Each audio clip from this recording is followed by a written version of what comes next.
Hey there, good evening. It's Kari Munson, and I am excited to come back tonight to share the fourth part of this series that's all about how I've been able to reduce my meds from my thyroid condition, from my autoimmune disease. So I'm excited to share this last piece. There's, of course, way more information that I'll be sharing over the next couple of weeks, but this will wrap up this portion of the series. So I hope you're catching this replay. So first of all, over the last, about 6 years that I've really started on this health journey after being diagnosed with hypothyroid, I have made a lot of changes to my diet and was really looking at healthier nutrition and eating less processed foods, eating a more balanced diet, and it's been a really slow process for me. But that's what I needed to make lasting change. And that was what was most important to me, is taking bits and pieces here and there to make that lasting change. But after all of that time, after being diagnosed with hypothyroid, there had never been any mention with my doctors of how food can play a role in managing those symptoms. And so it wasn't really until I read The Autoimmune Solution by Amy Myers, Dr. Amy Myers, which of course I have now mentioned, I think, in every video, every video this week, and started working with my naturopath, who is also a registered nurse and a nutritionist. It wasn't until then that I really learned that some of the healthy foods that I was eating, the balance that I had gotten in my diet, were actually contributing to the problem. And that was really, really surprising to me, and something that I didn't know. I'm going to share just a quick list of some of the top things recommended to take out of your diet to start that healing. And then next week, I'll share a lot more. So in this general list, please note, this is a general list, and everyone's a little bit different, but it won't hurt to try a couple things. I mean, start experimenting. What happens if you took something out for a couple of days and you started feeling better? Then you've discovered something that maybe your body doesn't love. So my general list here of things to take out to start the healing is inflammatory foods. So that's going to include your gluten, grains, pseudo grains like quinoa and corn, and legumes, so your beans. Dairy, of course, is also another thing that can be very highly inflammatory. Sugar is highly inflammatory. Processed foods have a lot of preservatives, colors, various things in them that can attribute to inflammation in your gut. So again, it's a general list. Everyone's going to be a little bit different.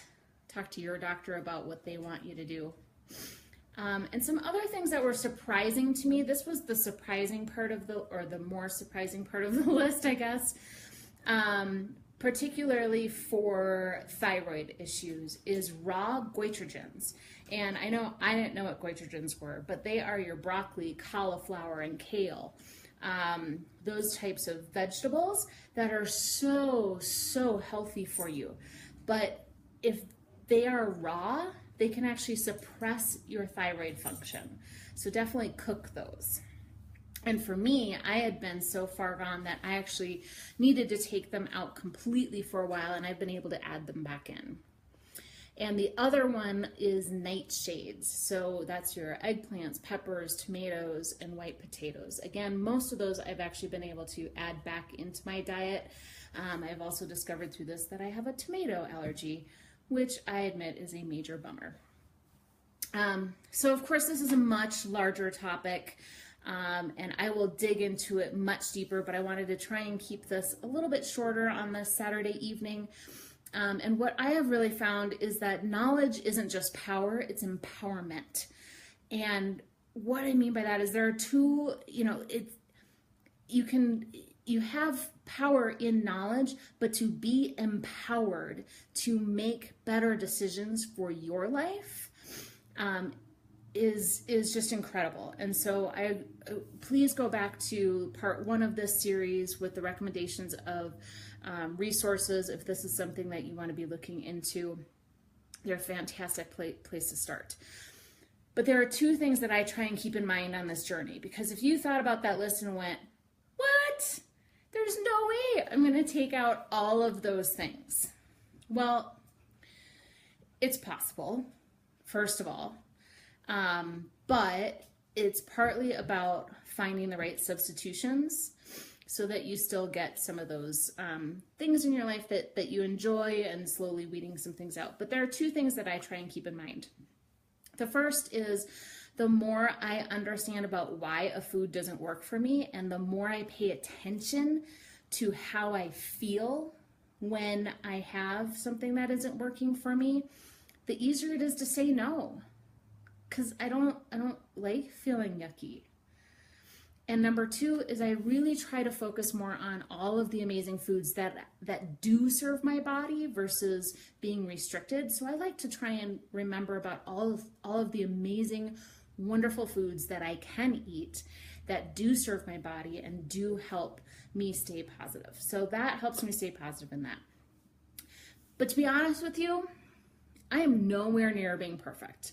I have really, with the Hashimoto's discovery, it was about 1.5 years ago. And so it's really been just 1.5 years that I've been taking all of these different things out of my own diet. And I've seen huge results. Huge results. I've had more than just the 2 med reductions. And that's been the change, is food. But I'm not perfect. I cannot say I stuck to this every day, and it's not easy, and I am human. But what I can tell you is it gets easier over time. It gets easier as you find substitutions for things that you're used to having, like coconut milk, coconut cream versus dairy milks, cow milks, things like that.